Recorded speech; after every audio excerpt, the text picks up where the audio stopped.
Welcome to Brave Dynamics. This is your host, Jeremy Au. Leadership is harder than it looks. As a proven founder and Harvard MBA, I interview courageous entrepreneurs, executives, and investors every week. I also share my frontline experiences, coaching insights, and own professional development journey. If you're stepping up as a new leader, founding a startup, or venturing into the great unknown, this is the podcast for you. Anthea Ong is the former nominated Member of Parliament for the 13th Parliament of Singapore. In her term as NMP between 2018 and 2020, she spoke on behalf of youth activists and sex workers, proposed a national suicide prevention strategy, conducted a public consultation on the mental health landscape, made recommendations for closing our digital divide, and advocated for greater work injury compensation and other forms of support for migrant workers. Anthea is also a full-time social entrepreneur, having founded and co-created several ground-up initiatives and impact businesses, including Welcome in My Backyard, TeaBar, the WorkWell Leaders Workgroup, A Good Space, Playground of Joy, and Project Yoga on Wheels.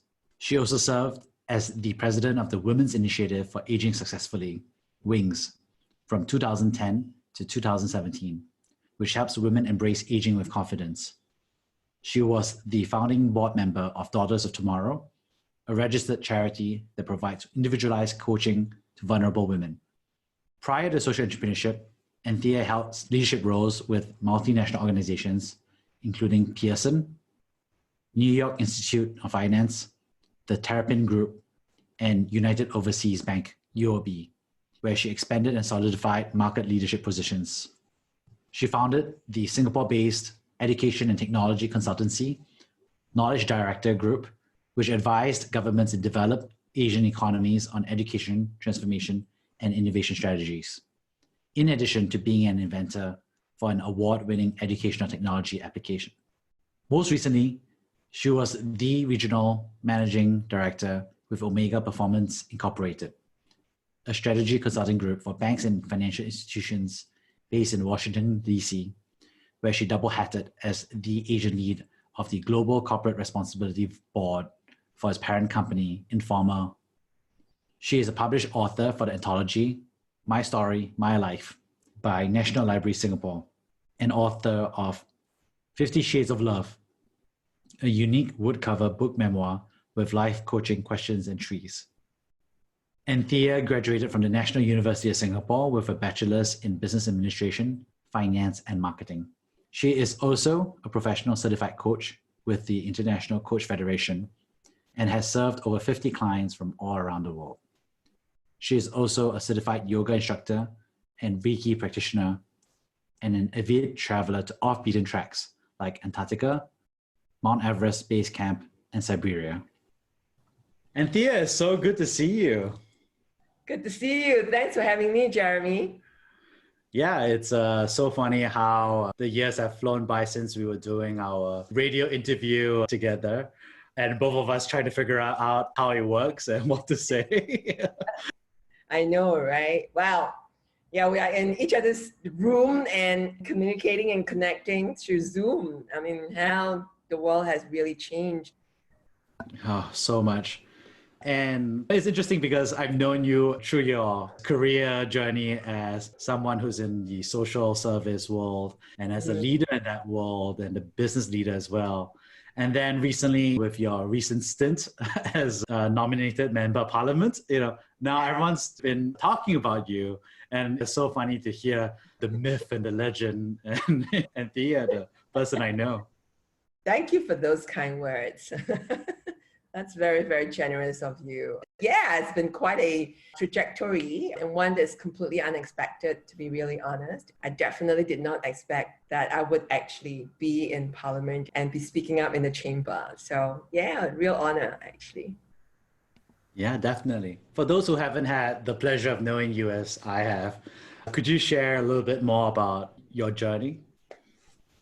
Yeah, so I think it nicely breaks into three parts, right? As with most business school graduates, although it wasn't my first choice, but I actually joined the banking sector. So I started as a corporate banker And I think within 3 years, I did really well. In fact, it was apparently rare. I was told by the HR manager then that it was rare to be promoted every year in a bank that's as large as the one that I was with. But yet, I remember very clearly one day I was looking at the organizational chart of the bank and realized I was counting. And I counted, there were 12 layers before I could get to the top. And that's not including how certain ranks, right? Certain levels would have assistant vice president 4, 5, 6 and VP 7, 8, 9. I remember very clearly, I said, wow, maybe I really don't want to be a small fish in a big pond. I mean, it was a large bank, that I would like to be a big fish in a small pond.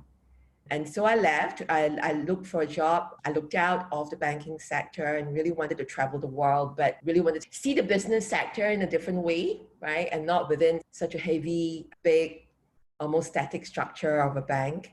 So I was a general manager. Interestingly, if we talk about my leadership journey, I was already a general manager at an international company at 24.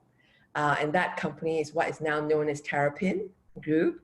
And then I became a managing director for the Jakarta office at 25. Left a year later to go to Sydney to help the group MD to start up a new training brand. Involved in a joint venture deal, became the managing director for New York Institute of Finance for Asia, and later for Middle East. All of that before I even got to 30 years old. So it was a really, wow, fast and furious type of a journey. If you define leadership in the business sector, then people would say that my leadership journey really started quite early at the age of 24. If you ask me now, I would at that age call that more management experience. And then I got into the whole e-learning thing, the .com and all of that, for those of you old enough to know what that even is. Then I was asked by a main board listed investment company to be the managing director of an e-learning investment that they made because they thought the founder needed to step back. So that was really exciting. So I went from very large companies, right, including the likes of Pearson, New York Institute of Finance, to then now working for almost a startup, although it's funded by a main board listed company. That was the tail end of the .com. But I actually got bitten by the bug. So I became a technopreneur, invented my own educational technology application or product, and left the corporate sector at the peak of being a managing director and started this company called Knowledge Director. Did really well. The product was going to be part of Microsoft. Even had an undertaking for a second board listing in Malaysia. But everything came crumbling down because there's actually a personal story. I went through a really difficult time personally. I had a broken marriage, very brokenhearted actually, and that affected the business in some way. It was a collateral damage. The business was broken. I also got laden financial challenges because my ex-husband unfortunately decided that me walking out the marriage should not be the way, and turned around and actually issued 6 legal suits against my company.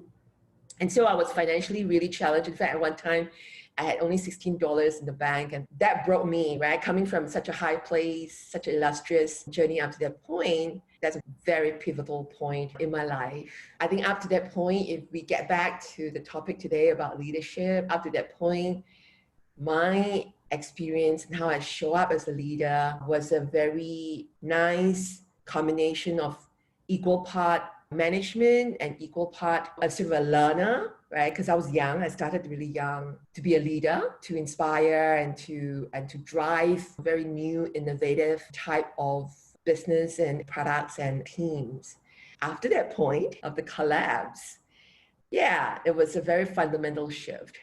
That whole barrenness and brokenness and that state of despair really called me to go deeper into myself. From there, I dug deep to try to find a boy, and that boy were my values, which I think up to that point was more externally centric in my leadership journey. That allowed me to know my values very deeply, which are steeped in integrity, empathy, curiosity.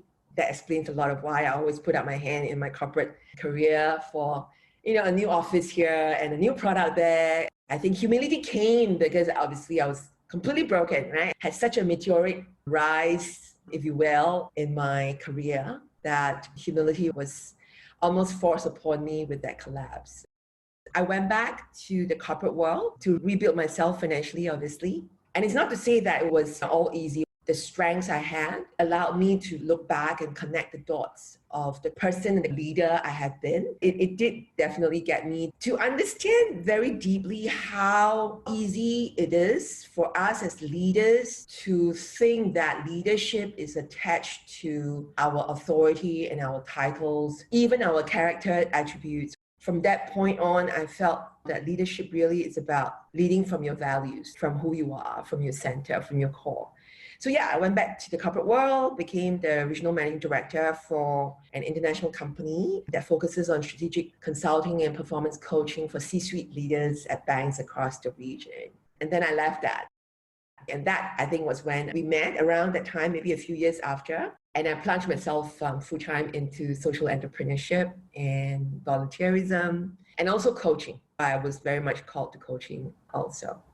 And so then we are here with the last part of it. So there's the business sector or the private sector aspect of it. Then there's the people sector part of it, which I've done for 15 years now. So the time when I was dealing with the collapse, having lost everything, the way I actually got myself out of it was thankfully a shift. I sought help. So for all of you who struggle out there, please know that it's okay to seek help. I went to see a psychiatrist. He deemed me to be non-clinical, but clearly I was going through a lot of pain and suffering because of the sudden turn of events. So it can happen to any of us.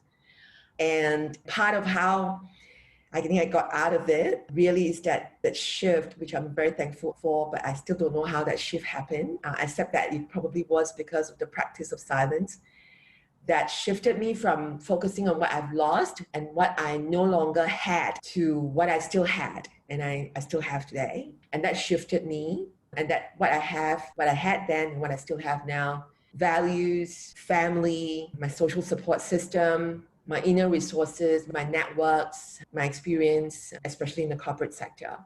I was still feeling empty despite this realization. And so then I was called to also thinking that even at my most barren, my most broken, and my most displaced, I still had my own HDB flat, which I'm still living in now, which I moved back into after my divorce. I still have such an amazing family who supports me. But that's not what a lot of people out there who are struggling would have. And so that got me to think about just equal parts self-serving, but also driven by this realization that actually what I have, a lot of people still don't have, even at my most broken. So that started my whole people sector leadership. And through all of that, I was involved on the boards of several organizations, several community agencies. I was also digging the trenches as an active volunteer across different groups. Lo and behold, you couldn't get the business creative, needing to start something new thing out of me. I started many different community projects, including social enterprises. And last but not least, 2 years ago, I was called to the Parliament of Singapore when I was appointed as a nominated member of Parliament. And so this last 2 years has been a really interesting combination of different forms, different levels of leadership, but traversing through the people sector, public sector, and the private sector, and all the different hats that I wear. Thanks for sharing. Could you share what was it like to personally get started as an MP? What was your reaction like when you first heard the news? Yeah, I remember very clearly, actually. I don't remember a date, but I remember it being a Monday. And so I was not at my phone, and Parliament was trying to call me. I was also not well, finally got hold of me and told me the news that I was appointed as nominated member of Parliament, and told me that the news is going to the media in about an hour or 2 hours time. So that was a bit strange, I must say. It was a strange juxtaposition of exhilaration, shock, right? Can't believe that they actually selected me, because it's a relatively rigorous, onerous process. Felt a huge sense of honor and a sense of trepidation too, because there's a lot of uncertainty. I was on my couch. I always call my couch the world's best couch. And so I was on my world's best couch when I got the news.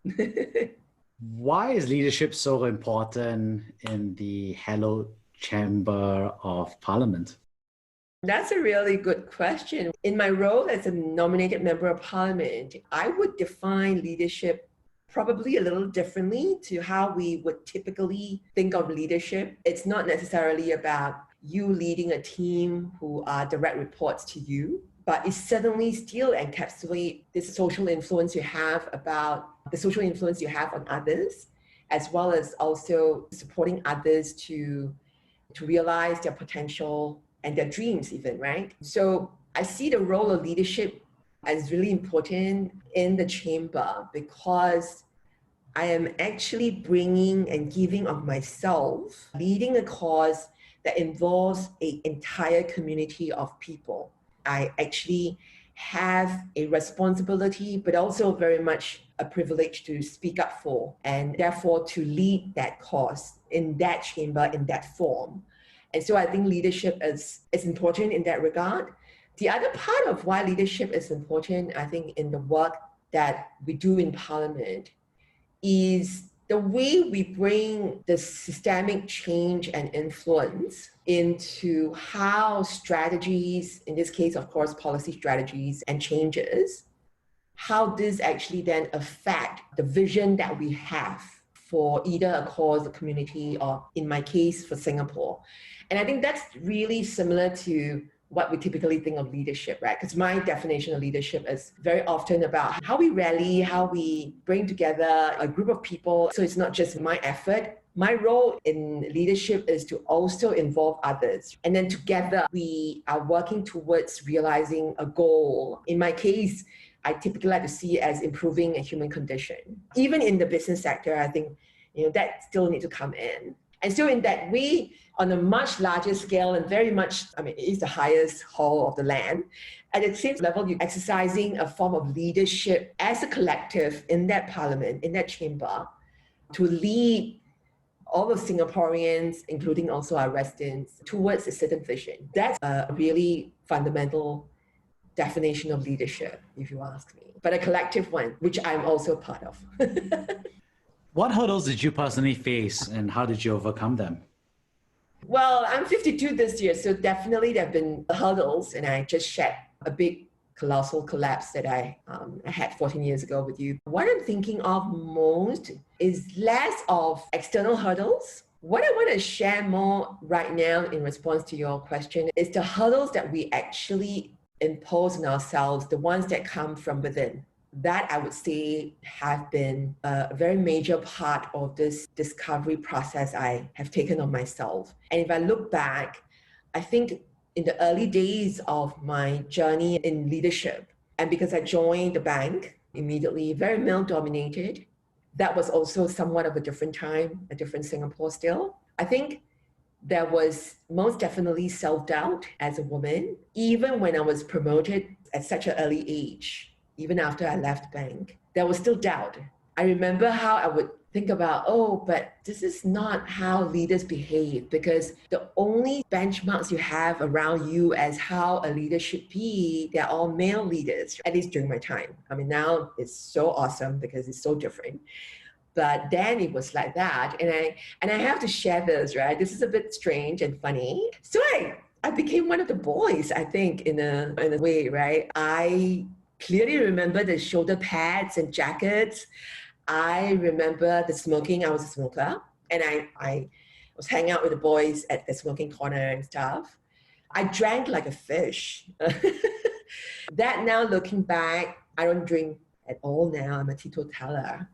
I definitely don't smoke. I haven't smoked at all for a long time. But I can blame everyone around me, right? And I can even blame my young and restless, silly self.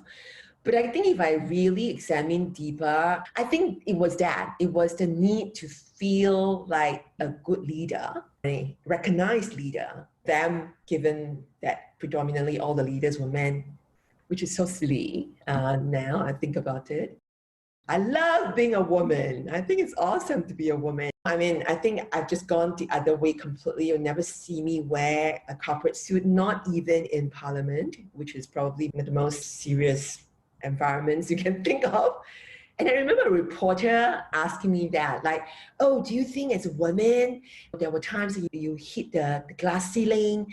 I remember saying to her that I didn't feel like I ever hit a glass ceiling, because I didn't. I mean, because as I shared with you, the journey that I've taken, it really doesn't prove my point that you need to be a man to be able to be getting those roles.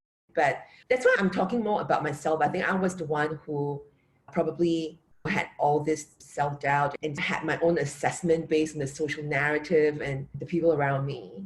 And thankfully, I wasn't a terrible person despite not being myself, right? So I'm so thankful. And I have to thank my papa and mama for just bringing me up well, showing me the right ways to be a good human being.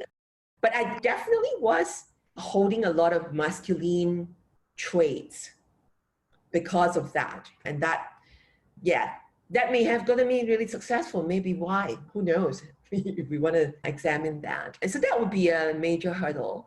Having said that, interestingly, after that interview I was sharing earlier about the glass ceiling interview with a reporter, very soon after, actually, I took a voluntary redundancy package with Pearson because I was upset. I made my own assessment that with the restructuring that we did, right, that they chose a male counterpart to take over the bigger restructured unit.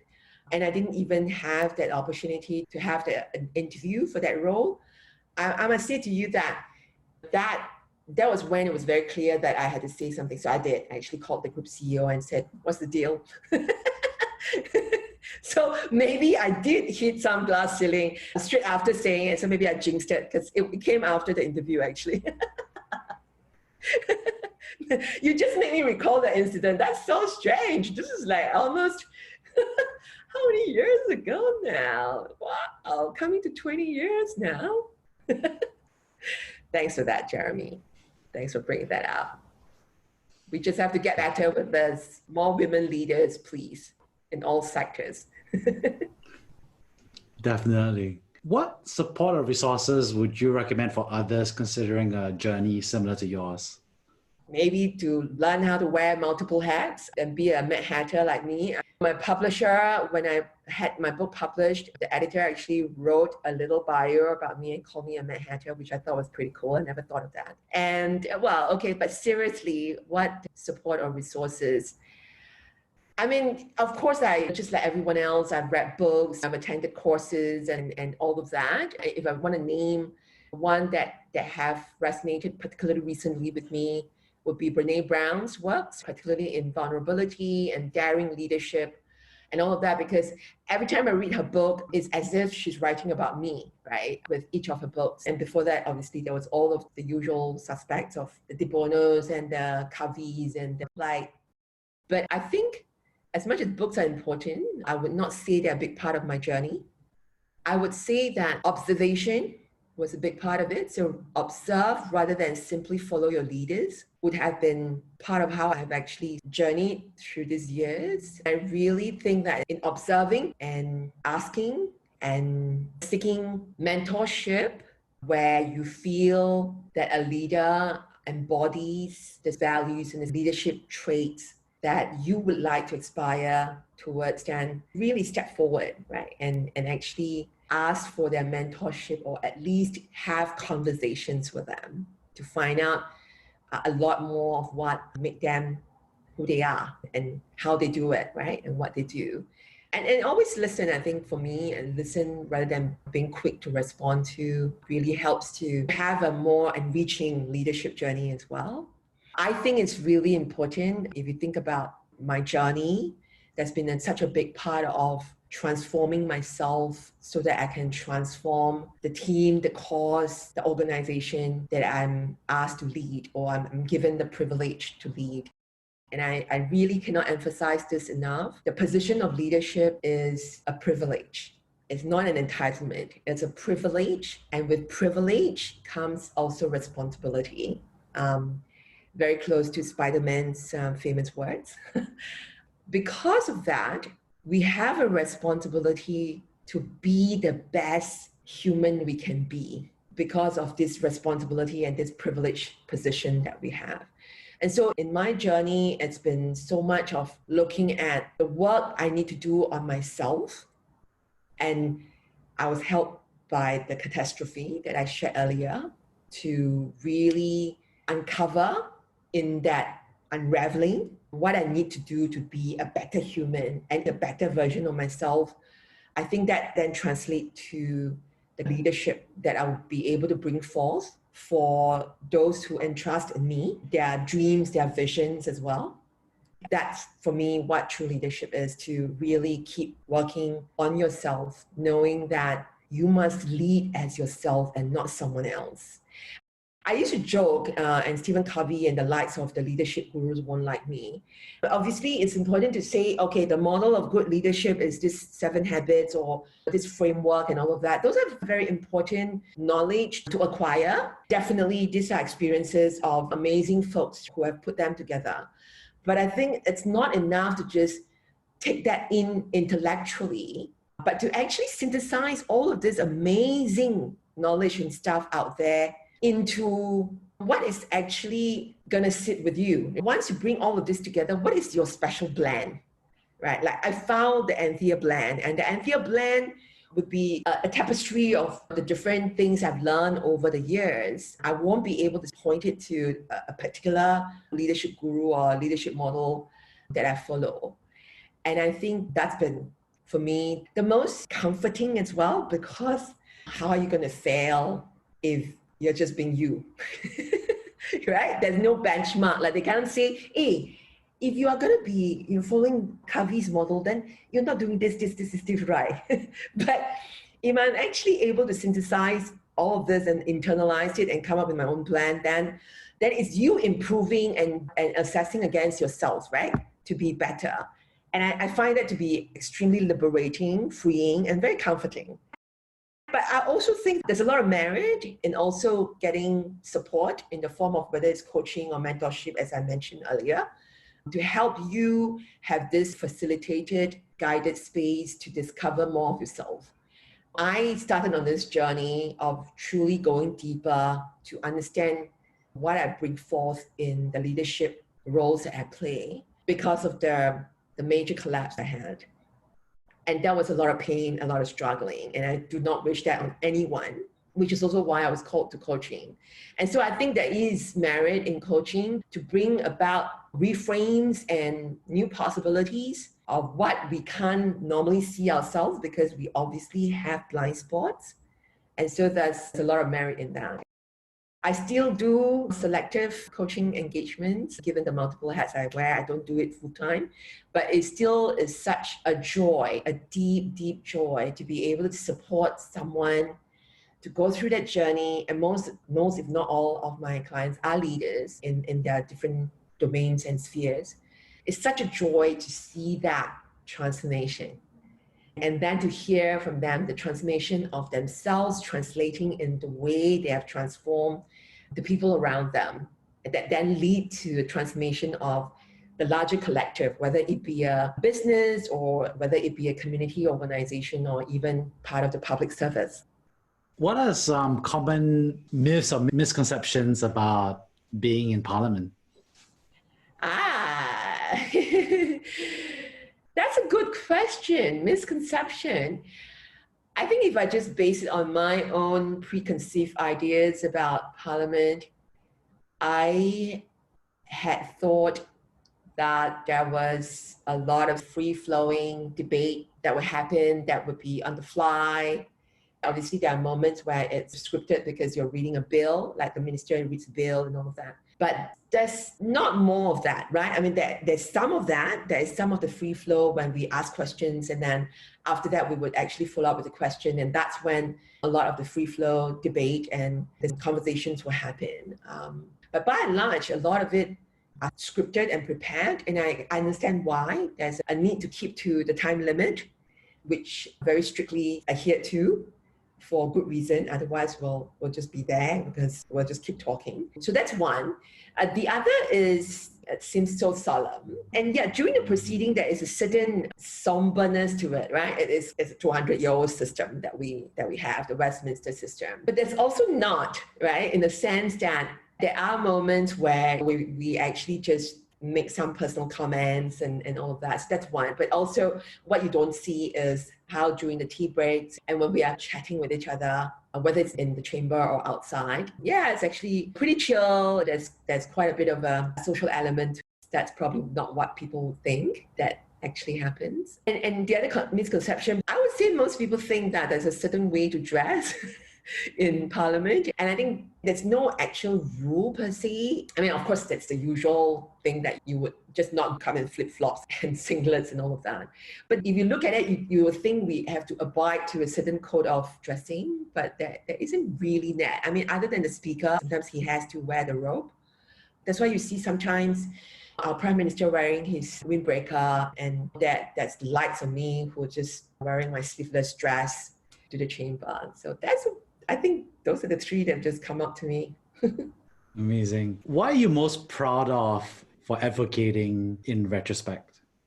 In my role as an MP, I would be most proud of the contribution. So not to the causes and not to the bills and not to the issues that I've spoken out for, but I'm most proud of not saying no to communities, to groups of people who want their voices to be heard, of actually stepping up to the causes, even some of the most difficult, uncomfortable, or controversial issues and topics. The reason why I'm proud of that is because it's not an intellectual exercise for me. It's because these are real humans, real people who genuinely are struggling and they need their voices heard.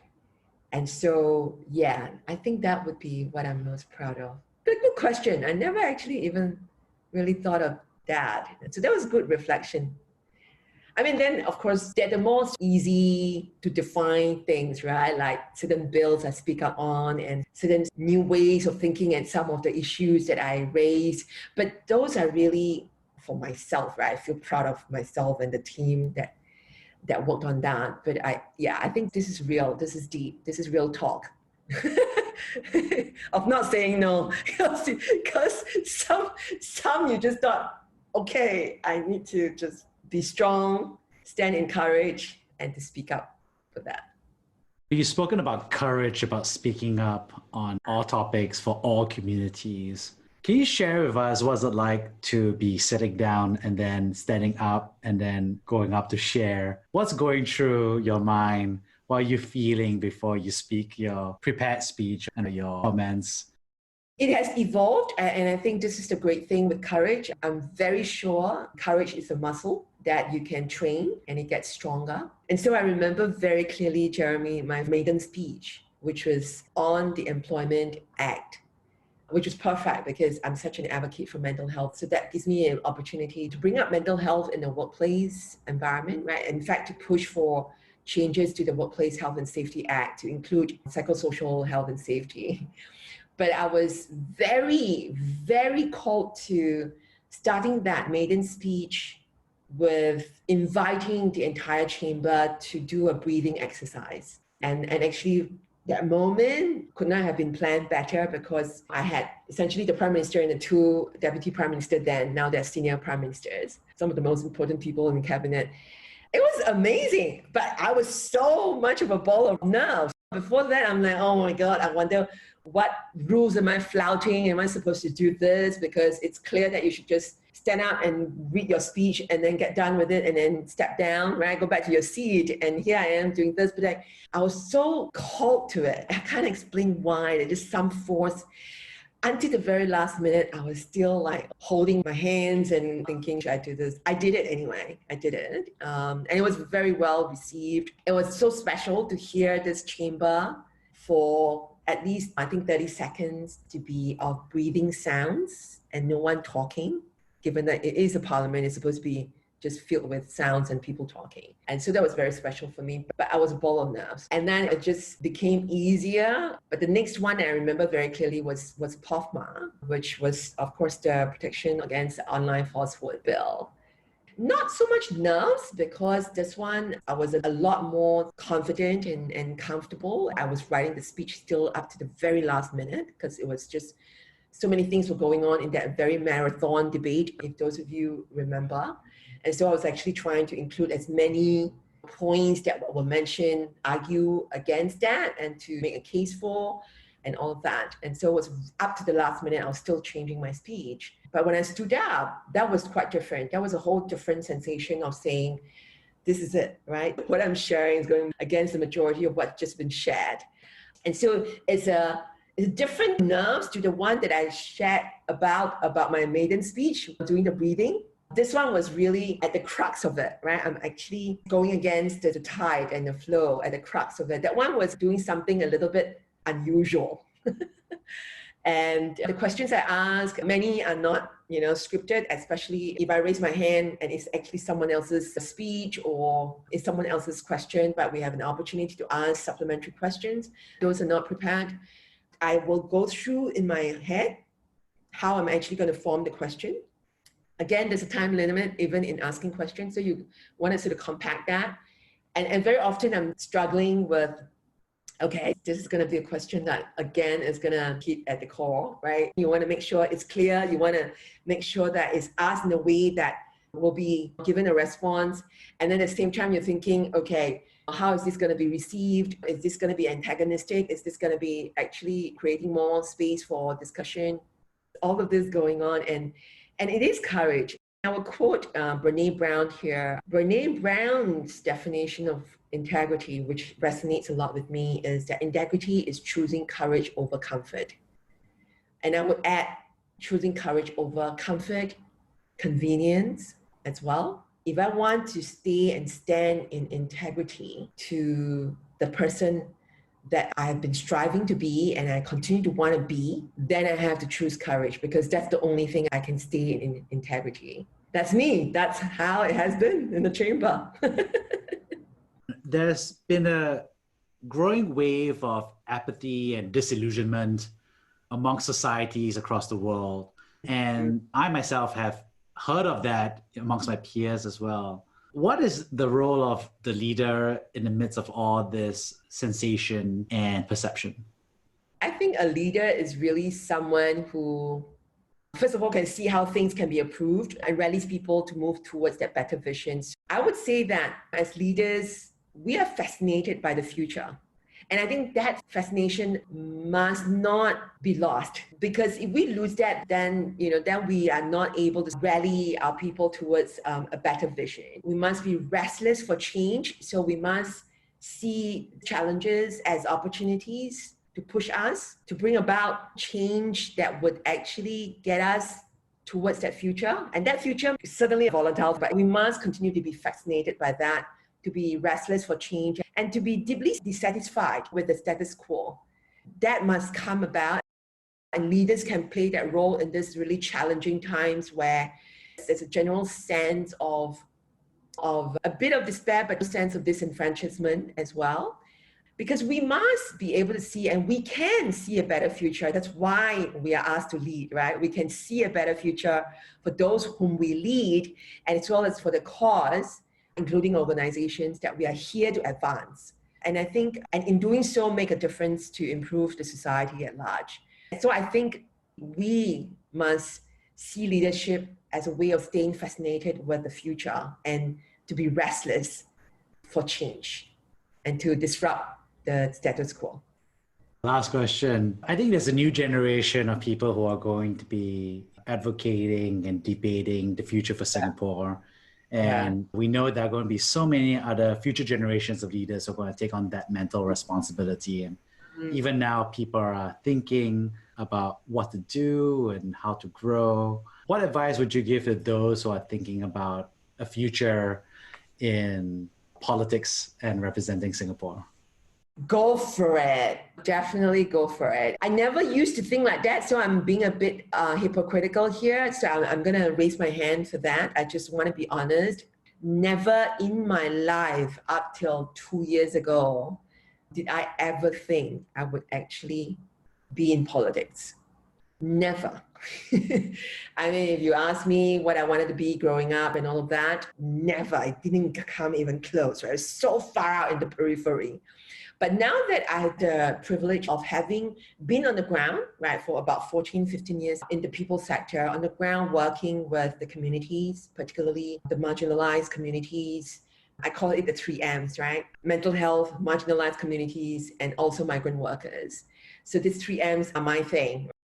In your time on the ground in the people sector particularly, but also in the private sector, you will hit the wall at some stage because there is a structural element to why you can't push through the change. And that's what I mean by it also would happen in the private sector. But in the people sector, it's very much so, because there is such a lot of influence that policies have over the way we can make things work on the ground. I mean, obviously, there's still a lot of change we can do, so don't be disheartened just because you're not in politics. There's still a lot, but at some stage, there is a wall that you hit, and that's structural, that's systemic, and that needs to be changed through policy advocacy that needs to be done. And yeah, you can still do it even if you are in the civil society. But I think if you can get into politics, you are that much closer to making that change or to making that need so much more front and center for the policymakers. That was why I said yes, actually, to be honest, when I was being asked to be considered, right, as a candidate. But also, the other thing is, it's also the other way around, right? So as much as we are bringing what is on the ground to the policy makers, it's also how policies are made, right? How legislations come about, drafted, debated, passed, and all of that back to the ground. So that then that informs the ground in how they can then engage better with the public service and even the policymakers. This is where I'll definitely encourage any of you who feel inclined to. It's definitely a very direct route to making that change that you want to see at the systemic and structural level. On that note, I also want to share that it is also why I said yes to an MP, because nominated member of parliament is non-partisan in Singapore. That means that I have the space and also the responsibility to look at issues that might at times affect votes. And that means even the opposition parties may be concerned about bringing them up. When I first joined, mental health was obviously a big part of it because it was still taboo and all of that. But now obviously it's not, which I'm really pleased about. But migrant workers for sure, right? Migrant workers is definitely not a topic that will be raised as a priority only because of how it sits with majority of the electorate. And so, but it's still such an important issue to raise. So for someone like an MP who does not need votes, then first of all, I would bring it up without any concern about anything that would affect me or my party, if I'm part of a party. But secondly, I think it then allows that moral responsibility of bringing out some of the most unpopular issues. The other that I can think of is sex workers and even the LGBTQ issues, right? These are issues that I think as a non-partisan member of parliament, I have a lot more space to raise them. And so that's also something for some of you out there who may want to be considered for NNP roles, but please do step forward. I think it's one of the most direct way of impacting change for our society and to be part of bringing our country to the vision that we have. Thank you so much, Anthea, for sharing. It was an absolute pleasure. Thanks, Jeremy. Yeah. Bye. Bye.